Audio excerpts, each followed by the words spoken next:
Bonjour, je suis Nathalie Chapelot, professeure à l'Université du Québec à Montréal. La langue française intègre une part d'informations phonologiques, orthographiques et morphologiques. Dans le cadre de mes recherches, je m'intéresse particulièrement à l'enseignement de la morphologie dérivationnelle. Aujourd'hui, notre thème concerne la découverte par l'élève de l'utilité de la lettre muette dans les mots. Pour orthographier, il est nécessaire d'utiliser des graphèmes. Le graphème est l'unité de base en écriture. Il se compose d'une ou plusieurs lettres qui correspondent à une petite unité sonore de la langue, le phonème. Certains mots se composent que de graphèmes simples, comme ami. D'autres mots peuvent avoir des graphèmes complexes, puisqu'il est nécessaire d'avoir deux lettres pour correspondre à un phonème, comme le ch dans chat. Puis, quelques mots ont une lettre muette, aussi appelée un morphographe, qui permet de faire des dérivations, comme la lettre T dans le mot chat, afin de former les mots chatte ou chaton. Pour enseigner les lettres muettes à la fin des mots, il est possible de choisir des mots de la liste orthographique, comme dans cet exemple de niveau premier cycle.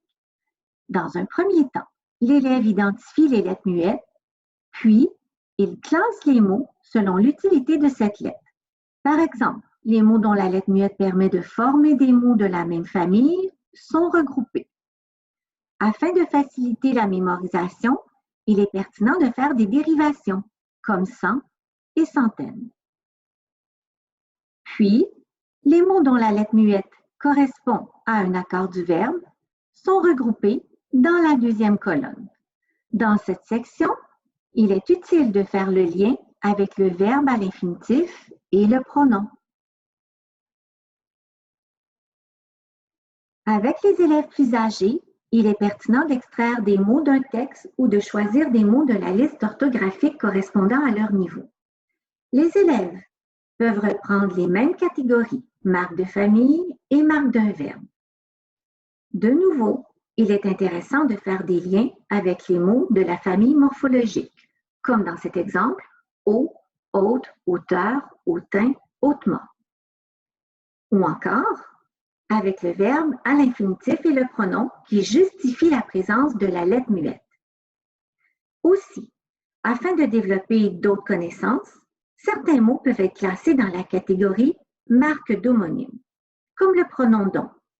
Cette activité favorise l'apprentissage de l'orthographe des mots ainsi que le développement des connaissances des mots de la famille morphologique. Afin de bien distinguer les catégories lexicales, une activité en contexte peut être proposée, comme dans cet exemple où l'élève complète une phrase à l'aide des mots vedettes.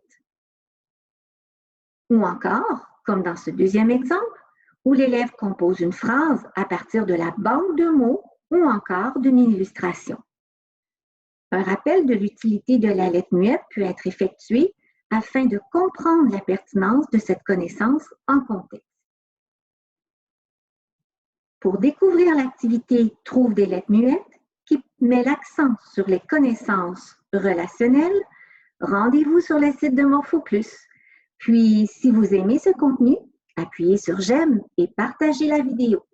Si ce n'est déjà fait, abonnez-vous à notre chaîne pour ne rien manquer de nos nouvelles capsules. À bientôt!